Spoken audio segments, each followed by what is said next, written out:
के सूत्र के उस पवित्र पावन प्रसंग पर आज हम सभी लोग साधु की उस चर्या के बारे में बात कर रहे हैं, जिसके बारे में हमें बहुत गहराई से चिंतन करना चाहिए। साधु भिक्षा भोगी होते हैं। क्या होते हैं?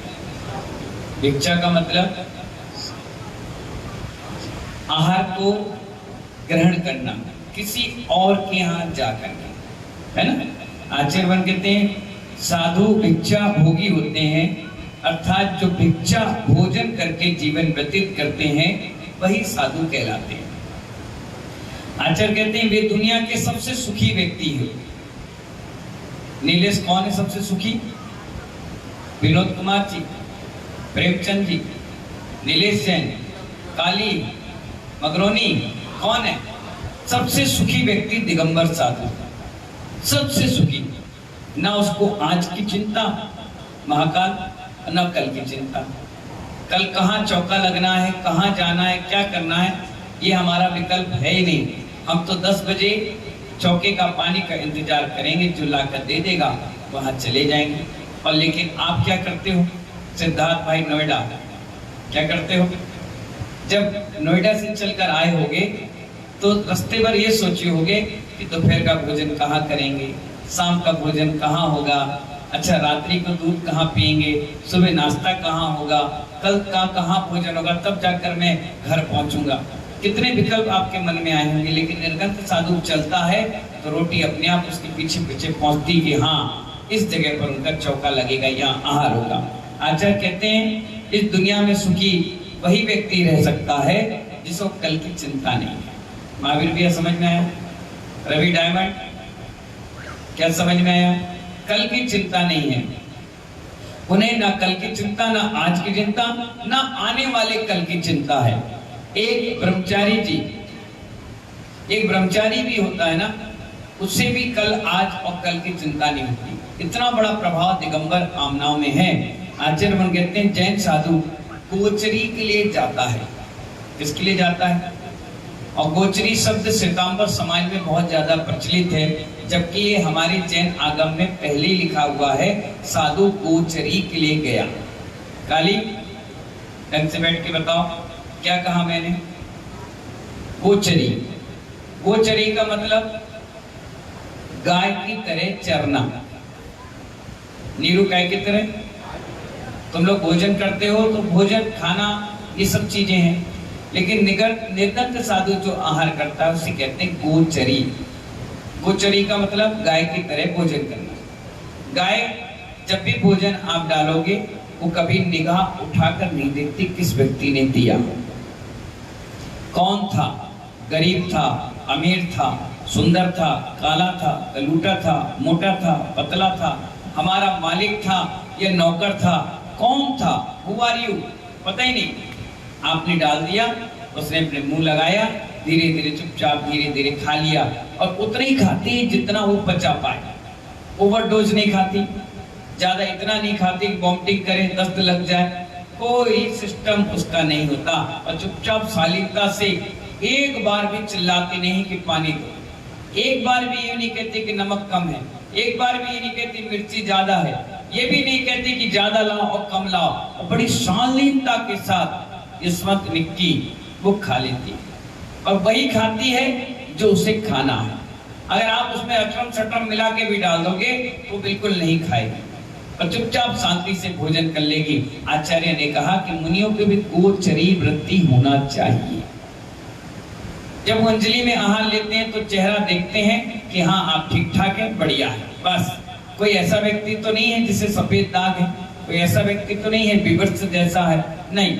शालीनता से लेते हैं। अमीर भी आ जाए तो भी शुद्धि बुला कर ले, गरीब आ जाए उससे भी ले, चाहे मोटा चाहे पतला, चाहे बड़े मकान चाहे छोटा मकान, किराए का मकान, कोई मतलब नहीं होता। आचार्य कहते हैं गोचरी वृत्ति के साथ वो आहार लेते हैं। भैंस और गाय में दोनों में जमीन आसमान का फर्क है। नीलेश क्या कहा? भैंस और गाय में दोनों जमीन आसमान का। चाहते तो भैंस वृत्ति बोल देते, गोचरी वृत्ति क्यों कहा? आप कभी कभी भैंस और गाय को एक साथ चरने के लिए छोड़ देना जंगल में, दोनों के खाने में अंतर मिलेगा, जमीन आसमान का। गाय जो होगी वो जब घास खाने के लिए जाएगी तो जो हरी हरी स्वादिष्ट घास है उसको धीरे धीरे अपने मुंह से खींच खींच के खा लेगी। लेकिन भैंस जो होगी वो खाएगी कम और उखाड़ेगी ज्यादा, खाएगी कम उखाड़ेगी ज्यादा, और दोनों के पानी पीने में भी जमीन आसमान का अंतर। अजमेरा जी, जमीन आसमान का अंतर मिलेगा जब तालाब में गाय को भी छोड़ दो और भैंस को भी छोड़ दो। भैंस पहले जाकर इस तालाब में कूदेगी और पूरा गंदा मचा देगी, तब जाकर के वो पानी पिएगी, और गाय किनारे खड़ी रहेगी और धीरे धीरे अपनी जीभ से पानी पी लेगी। दोनों में जमीन आसमान का अंतर है। इसलिए हमारे यहाँ चौकों में गाय का दूध मंगाया जाता है, गाय का घी का इस्तेमाल किया जाता है। इससे क्या होता है, वो सात्विक जीवन जीती है, शाकाहारी होती है, सीधी होती है, तो उसके जो लक्षण हैं हमारे उसके दूध से हमारे शरीर में भी जाएं और ऐसा सीधापन सात्विक जीवन हमारा भी आए। आचार्य वर्ण कहते हैं गोचरी का अर्थ गाय का चरना, गाय की तरह भोजन करना। गाय समय से घास चरने के लिए जंगल जाती, और गाय का दृष्टांत मुनियों के लिए क्यों दिया, आज भी श्वेतांबर लोग कहते हैं मुनि महाराज गोचरी के लिए जाते हैं। क्या कहते हैं उसको, गोचरी के लिए जाते हैं। यहाँ भी मूलाचार आदि ग्रंथों में, हमारे जैन ग्रंथों में भी गोचरी शब्द का इस्तेमाल किया गया है। गोचरी का क्या है, गोचरी जब साधु लोग समय पर उठते हैं, पड़गाते हैं, पड़गा के श्रावक के घर जाते हैं और यह नहीं देखते आहार देने वाला गरीब अमीर, सिर्फ हाथ में रखा हुआ दाल रोटी देखते हैं। गाय के समान चारा डालने वालों को गाय देखती नहीं है। उसी तरह ये स्त्री कौन है, ये पुरुष कौन है, ये मेरा मित्र है, मेरा भक्त है, इस प्रकार की धारणा निर्गत साधु नहीं बनाते हैं और वह चुपचाप शांति से आहार ले लेते हैं। ऐसे ही निर्गत साधु आहार के लिए जाते हैं, वो किसी प्रकार का बड़ा छोटा संपत्ति, पैसा, रुपया ये नहीं देखते और शांति से गोचरी वृत्ति की तरह दाल रोटी सब्जी सात्विक भोजन लेकर के आ जाते हैं। ऐसा नहीं है कि मिला जो भी आपने दिया वो खा लिया, आप हमारी अंजलि में कुछ भी रख दो हम ले ले, नहीं, हम वही चीज लेते हैं जो हमारे शरीर में पच जाए, वो चीज नहीं लेते जो हमारे शरीर में बच जाए। पच जाए और बच जाए, दोनों में जमीन आसमान का अंतर है। बचेगा तो सड़ेगा, बीमारी पकड़ेगा, और बचेगा तो स्वादिष्ट रहेगा, कोई दिक्कत ही नहीं होगी। तो ऐसे साधु भी आहार लेते हैं जो उनको आसानी से पच जाए। कई बार लोग आते हैं मुट्ठा भर के बादाम डाल जाते हैं।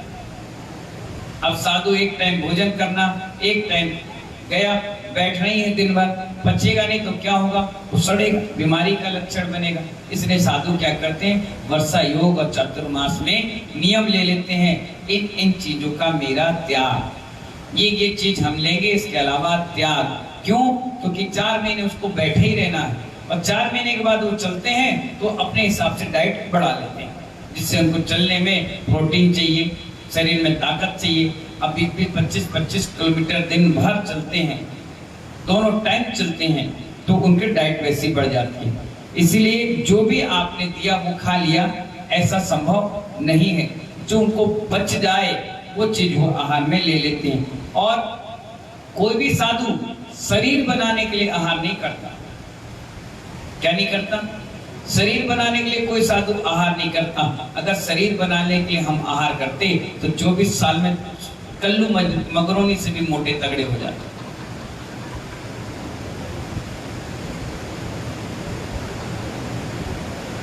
हमें भी पकड़ के 4 लोग ले आते, खींचते, 4 बार हाँ पाई आ जाती, सांस बढ़ जाती और बैठ जाते, है भैया मर गए मर गए मर गए। तो कुछ शरीर बनाने के लिए आहार नहीं किया, शरीर को चलाने के लिए आहार किया। किसको चलाने के लिए, शरीर चल जाए, उतना चल जाए जितना हम साधना कर ले, हमें तकलीफ ना हो, आकुल व्याकुल परिणाम ना बने, और उतनी साधना उपवास त्याग करके अपनी गाड़ी को चला लेते हैं। आचार्य वन कहते हैं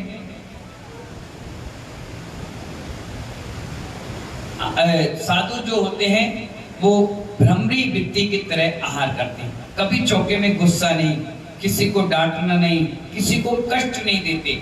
भौरे को देखना, वो फूल में जाएगा, थोड़ा थोड़ा पराग लेगा और थोड़ा थोड़ा लेगा, कष्ट भी नहीं पहुंचाएगा। कई बार ऐसा हुआ कि फूल के पत्ते धीरे धीरे बंद हो गए, तो उसने, जो भौरा लकड़ी को छेद कर सकता है, उसने फूल को छेद करके निकलना पसंद नहीं किया, वहीं मर गया, लेकिन उसने कष्ट नहीं दिया। साधु भी जब आहार के लिए जाता है, कितनी बड़ी आप गलती कर लें, कितना बड़ा आप कुछ भी कर लें, वो शांत रहता है, मुस्कुराता है और शांति पूर्वक आहार लेकर आता है। किसी का दिल भी नहीं दुखाता, किसी को कोई कष्ट भी नहीं पहुंचता। ऐसा नहीं कि आपने घी नहीं रखा तो चिल्लाने लग जाए, नमक नहीं डाला तो उदम मचाने लग जाए, रोटी नहीं बनाई तो आहार ही नहीं लेकर गुस्सा हो जाए। नहीं, साधु का ये लक्षण है ही नहीं। वो तो अंजलि खोले, आपने बड़े स्नेह वात्सल के साथ जो भी अपने लिए बनाया वो चुपचाप देता चला जाए और वो लेता चले आए। श्रावक के अंदर दोबारा चौके लगाने की भावना बने, इस वृत्ति के साथ वो आहार करता है। अगर चौका लगे और लगने के बाद आपसे दोबारा कोई पूछे कि बताओ भाई कपूरे दादा कैसा रहा, अरे यार हम तो बहुत परेशान हो गए, अगली बार से नहीं लगा। क्यों भैया, क्यों नहीं लगाओ? अरे भैया क्या बताएं यार, कैसे महाराज है यार, पूरा हिला के रख दिया। आए बच्चे बच्चे सब कपड़े उतार के भाग गए, अकेले हम फंस गए, कितनी दूर से भागे भागे आए। अरे भैया नहीं, हम नहीं कर पाएंगे। इससे क्या पता चलता है, जिस साधु ने आपके घर में आहार करके गया, उसने कुछ ऐसी वृत्ति कर ली कि आपका भाव ही टूट गया। नहीं, ऐसा आहार करके जाओ कि वो चार लोग को और प्रेरणा दे, अरे इनका ना लगाए तो जिंदगी में ना लगा पाओगे यार, लगाओ, तुम भी लगाओ, हम भी सहयोग करेंगे, जो बनेगा। जब से हमारे यहाँ आहार करके आए, इतना मजा आया यार, अबे चौका मिल नहीं पा रहा, हम कितनी कोशिश करें। यानी साधु आहार लेकर गया तो उसकी प्रसन्नता, उसका आशीर्वाद आपको इतना फला कि आप दूसरे साधु के लिए भी तत्पर है। आज जिस चौके में मैं आहार करके आया, उन्होंने कहा हमने जीवन में पहली बार आहार कराया, महाराज जी अब हमारा डर छूट गया है, अब तो हम जिंदगी भर कोई भी साधु आए, अगर इतनी दूर आ सकेगा हम चौका जरूर लगाएंगे। यानी अपन जो आहार करके आए, उस आहार की सार्थकता यह है कि एक परिवार और श्रावक श्रेणी में जुड़ गया, कम नहीं हुआ, जुड़ गया। इसलिए आचार्यवन कहते हैं कि राजा तो राजा होता है, उसको प्रजा का थोड़ा थोड़ा कर लेना चाहिए, इतना ना लो कि वो दोबारा तुम्हारे पास आना ही बंद कर दे। इसलिए आचार्य भगवान कहते हैं, भ्रमर यानी भौरे और तितली की तरह थोड़ा थोड़ा पराग लो और आधा आहार छोड़ कर आओ, बचा कर आओ, तो उसको यह ना ये न लगे कि महाराज पूरे खाते चले, बचाए नहीं, कुछ बचे ही नहीं, थोड़ा थोड़ा आहार छोड़ कर आइए। एक गिलास अगर जूस है तो आधा लीजिए, आधा छोड़ दीजिए। श्रावक कितने जिद करे, 4 मीठा बना है, 4 पीस हैं तो 2 पीस लीजिए, 2 छोड़ दीजिए।